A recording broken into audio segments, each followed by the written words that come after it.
Isang pagpalang araw muli sa bawat isa sa atin, sa mga masugid nating taga-subaybay dito sa ating channel na ito. Welcome once again to our morning devotions and meditations on the Gospel of Matthew. As Jesus begins his public ministry and performing all these signs and miracles, calling his disciples. Now we come to chapter number 5. He begins his teaching ministry. And that is from chapter 5 to chapter 7. He begins it with the beatitude, that the beatitude is anchored on the Torah. If we are following it, obeying it, then we will have a blessed life. And talks about the disciples, his followers, as being the salt of the land.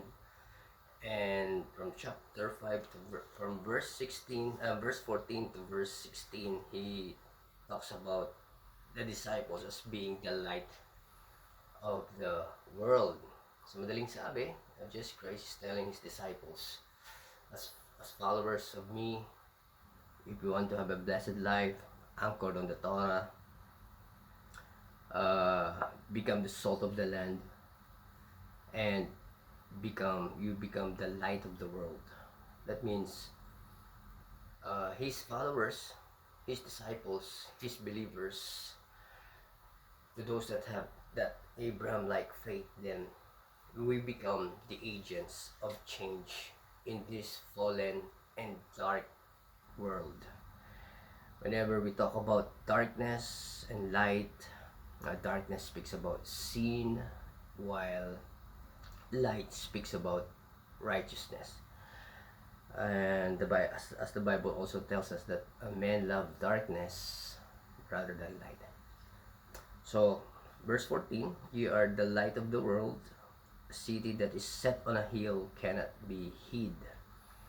So alam natin yung mga lighthouse. Ano po? What is the purpose of the lighthouse? It's just the purpose of the lighthouse is just they just put out the light there, and then that would be a sign for mariners, those that are in the sea, that there's land already.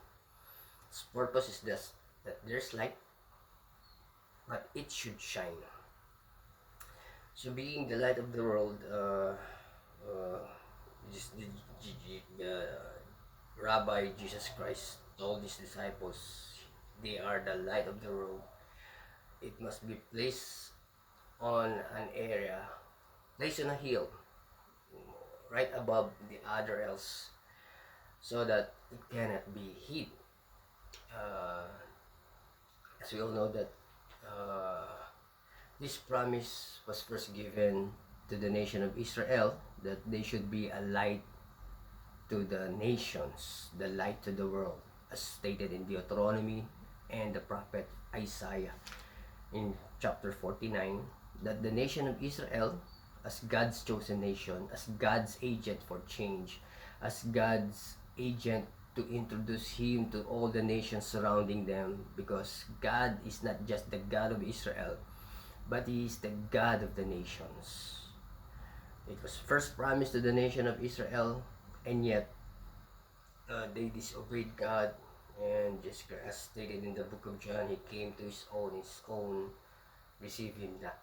But not all Israel, but we can say that only those that in the position of religious leadership are the ones that have rejected the claims of Jesus Christ, that he was indeed the Messiah, the prophet promised in the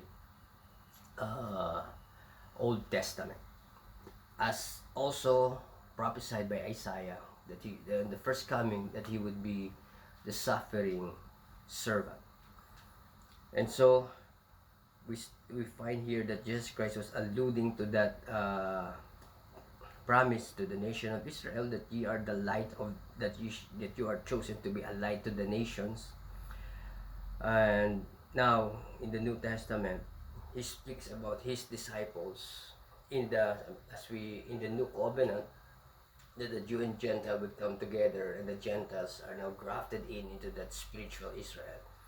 So this promise not only contextually, it was promised to the disciples, the first listeners, but as Gentiles in the new covenant, since we are now grafted into that olive tree, to the spiritual Israel, then this promise to those that follow the Lord Jesus Christ should be the salt of the land in the place that we are in, and we should be a light to the nations.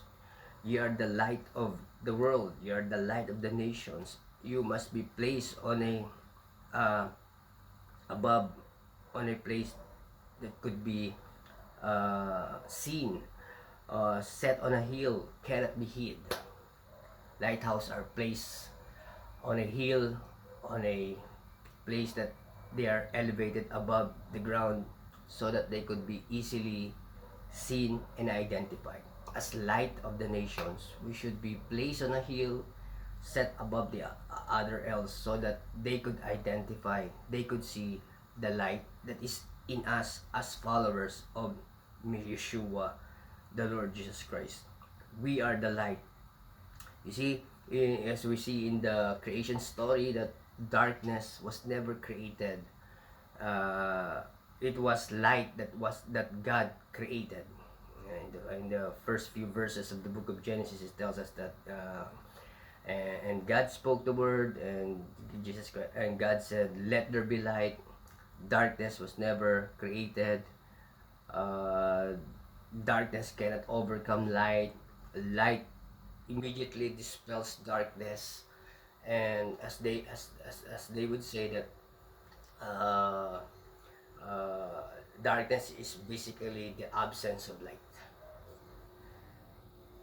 So we should be agents of change, and as followers of Yeshua, our light source is God. Just as the moon doesn't have its light of its own, wherein only the light that comes from the sun that illuminates the moon. The same is true for us, followers of Yeshua, followers of the Lord Jesus Christ. Our light source is God Himself. We we shine in this world because God illumines our lives.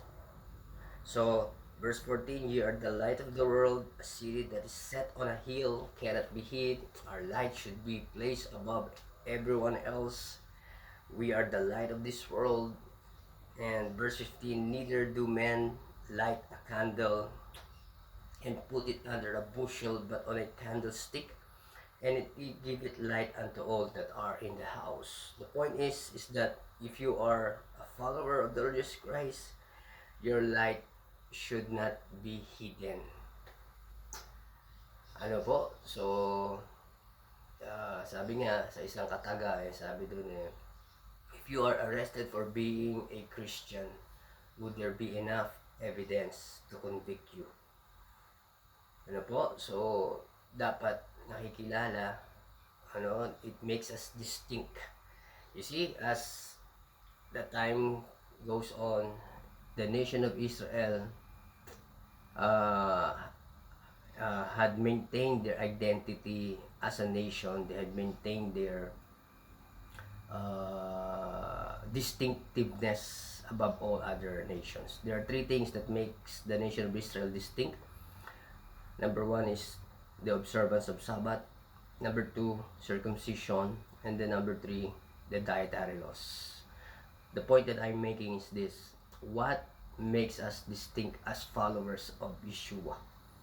Ano pong nagpapakaiba sa atin bilang mga tagasunod ni Kristo?